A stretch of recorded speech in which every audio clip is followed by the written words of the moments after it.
entertaining for us as well. Well, you answered the question that you are indeed entertained. And look at that avatar, right? That's just great stuff. And we'll have to see, will Witty be able to handle his opponent? Because that looks like a determined player in Semyon Puzyrevsky. I mean, that's not going to be an easy matchup.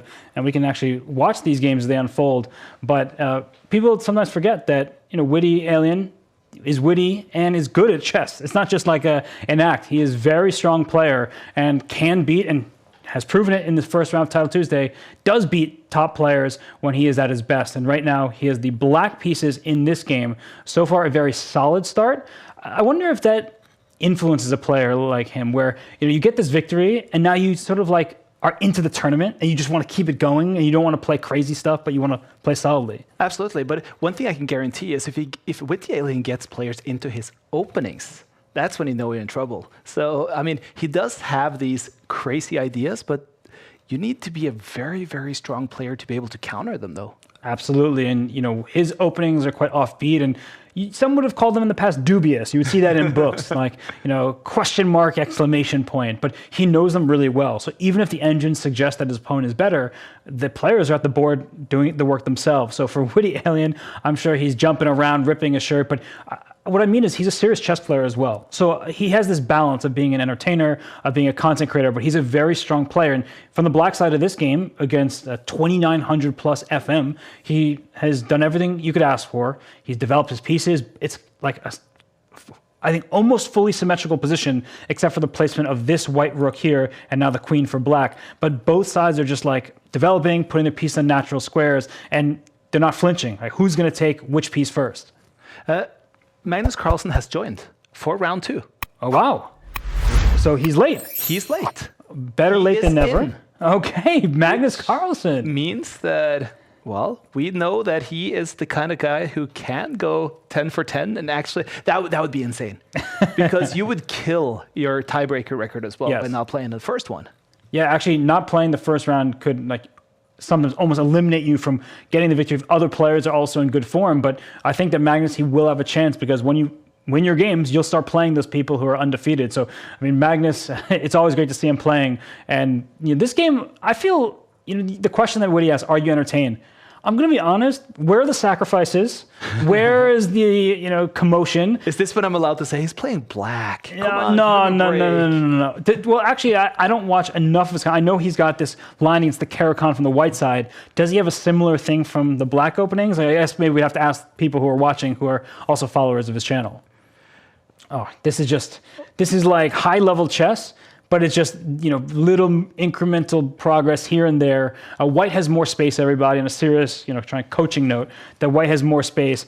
And it's official, Witty is shirtless on his stream. For those of you who wants to watch Witty as well, he's ripped off his shirt already. And the whole chat is just filled with exclamation marks there. So hopefully he turns on his camera here as well, so we can see that soon, because that would be highly entertaining.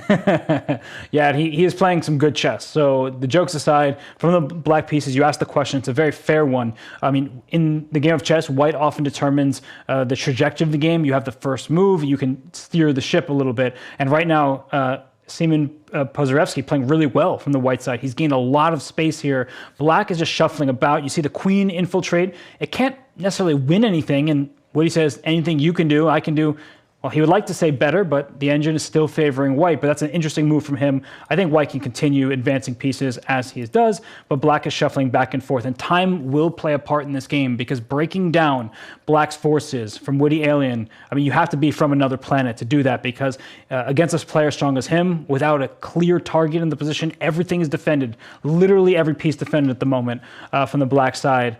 Good luck trying to make inroads here. I think that he's acquitting himself quite nicely from the black side, and this would be another great result for him if he can hold this game. 3 minutes left on the clock, 2:41 here for Puzyrevsky. It does seem to be interesting. It is a level battle between two very sturdy competitors. I think we could say that much. Speaking of what is not a level battle, I figure I just have to add the fact that Caruana has been pushing in the candidates against YE today. It does seem like he's gaining at least a computer advantage right now in that game, in what seems to be an otherwise quite equal game in the candidates.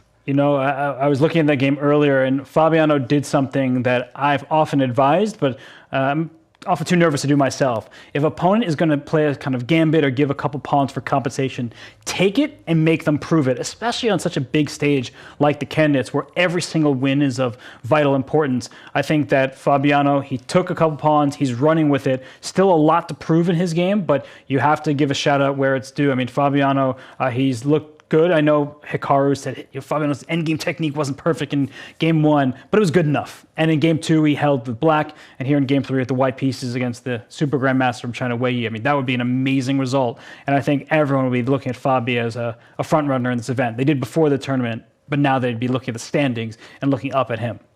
One thing that I really appreciate about chess as a whole is how the game style can be so different from the personality type. And now I'm referring to actually Wei Yi, and how he can play so aggressively and so creatively and still be so humble and so kind and so calm at all the situations personality wise. It's sort of the opposite. Oh, I guess this sounds harsh, but for example, Anish likes to troll on social media. He's very talkative, but his style is actually a lot tamer. So maybe some players really act or are quite different than their chess style would indicate, even though all the great predecessors used to say, no, chess is a representation of life. But no, so many players have a completely different personality versus what you could call their chess personality. At least we got one camera up here, it's Puzyrevsky, but we're still missing Witty Alien. Well, it's good that I see his stream open over there, and he is just having the time of his life, as he always seems to. And from the black side, he's still doing well. He's ahead on the clock. That's huge at this stage because the position is completely locked up for the most part. And look at this. He's playing aggressive moves that don't actually have a clear purpose at the moment. Like, what's his knight doing on the rim? Nothing all that much, but his opponent is thinking. And with Witty up 15 seconds, that lead on the clock is dwindling. I think we are in line for what could be a really fun finish, but Witty is worse, and there is going to be a critical idea at some point that he has to be on the lookout for. Is if White can push this pawn successfully, that could cause some problems in the black position. But a different pawn push, you kind of live by the sword, die by the sword, as they say, and G4 is full-on aggression, and Witty, he's bringing his pieces backwards, but he still maintains that slight lead on the clock. Yeah, because I was going to ask you, are we building up for what is going to be a time battle that may end up with a flag here? I think if White doesn't crash through in the next few moves, then yeah, we could be looking at a scramble to the finish. But right now, White's position is dominant, and Black doesn't have a single piece. Just look at that. Across his own third rank, Black's pieces cramped in their defensive. White has all of these pawns, and the problem when you have such a nice looking position is you have choices, and choices are bad for clock management. And he just says, I'm going to punt the decision. I'm going to play on the queen side instead of pushing this pawn, which could give this square in the future. So Witty, the best thing he is doing, he is playing decent to good moves quickly, which is better than the perfect move slowly. But Witty strikes me as the kind of guy who is pragmatic when it comes to those kind of things. Now you see he's just moving his knight back and forth as well. Yeah, he's doing a little song and dance with that knight, and the knight is going to E8 back to F6. These squares here, you see they're bit of a repetition, but White may have something up his sleeve if Black just continues to repeat, and White has pushed pawns forward. Puzyrevsky could break through, and well, what I like what he did is he repeated because it actually wasn't dangerous to repeat. What I didn't like was that he spent quite a lot of time doing so. It's easier for me to say, I don't have the responsibility, and speaking of responsibility, this pawn was loose for a turn, wasn't captured, and now that strike, I was talking about this a while ago, it happened, that is mission critical. This rook is loose, only one defender, and there are two attackers here along the file.